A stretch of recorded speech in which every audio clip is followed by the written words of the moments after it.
campaign received more votes than any statewide candidate in the history of the Commonwealth, including Josh Shapiro.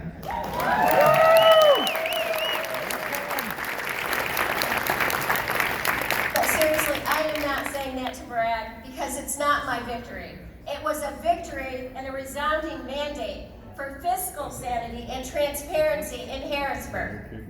And that's why my office, we will continue to strive to do what's right throughout the rest of my time at Treasury.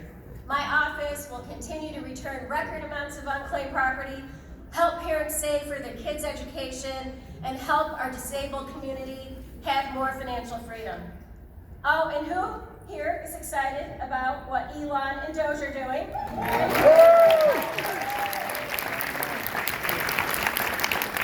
Well, guess what? So my office is doing that right here in Pennsylvania. And I'll tell you, so every payment from the Commonwealth, from more than 70 agencies, which by the way, that's too many agencies if you ask me, it runs through Pennsylvania Treasury. And because of the safeguards that I worked to put in place during my first term and the hard work of my tremendous team, my office has stopped billions of dollars in improper payments. In fact, just last fiscal year alone, we stopped $1.7 billion in improper payments from going out the door.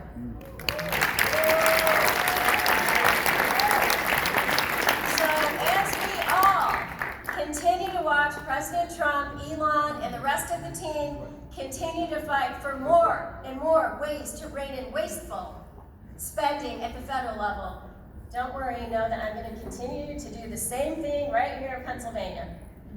Now, my office also has direct investment authority over billions of taxpayer dollars. And as the Commonwealth's fiduciary, my job is to provide the highest return for taxpayers as possible.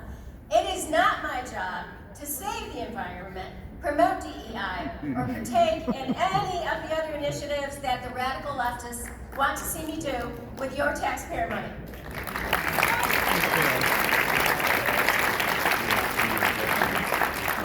It's my job to make as much money as possible, but I also see it as my job to use this money to promote economic growth here in Pennsylvania. And you know what? Fortunately, there is a lot of opportunity where we can do both, and I'll just give you two quick examples. My office has about $40 million invested in something that's called the Erect Fund. And this is a fund that provides investments for income-producing real estate, all right here in Pennsylvania. And we also have $25 million invested in the ULICO Fund, and that is a fund that invests in infrastructure projects in Pennsylvania. And because of the deal that I made with ULICO, we're going to see $50 million in infrastructure projects over the next 4 years right here in Pennsylvania. So investments like these make Pennsylvania a good return on the taxpayer dollars while they're also creating family-sustaining jobs right here in the Commonwealth.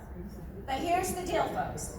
Our elected officials need to get real and stop living in fantasy land. Not the elected officials here, by the way.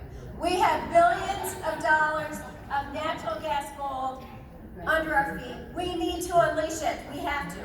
Right now, natural gas supports over 100,000 family-sustaining jobs right here in the Commonwealth and generates billions and billions of dollars of economic benefit. So just imagine this, what could we do without the needless and overcomplicated thumb of state government on the scale? Unleashing our energy sector will make Pennsylvania a global energy leader overnight. It will create thousands more high-paying jobs and give our Commonwealth some financial breathing room. You know what? We also need to get spending under control, don't we? When the Democrats see an issue, they throw money at it, and they hope for the best. And that's exactly what we're doing with public education. Last year, Pennsylvania spent almost $22,000 per student per year, putting Pennsylvania in the top 20% of all states by spending by student. And last year, you know what? Just a little bit more than 50% of our 8th graders could read, and they were proficient in math. So as state treasurer, I like to look at things through the a lens of return on investment. And you know what? That doesn't sound like a good investment to me. So the path forward is very, very simple. We need to unleash the private sector and rein in the public sector. But we need to reignite what it means to be a Pennsylvanian. This Commonwealth was the birthplace of our nation. Almost 250 years ago, the Declaration of Independence was signed, about 100 miles from where we're sitting. If you walk by Independence Hall, you're going to see drug addicts, crime, and filth on the streets. And that is a great metaphor for where our Commonwealth is heading without proper leadership. But to reignite what it means to be a Pennsylvanian, we must first fight to reignite our Commonwealth as a whole.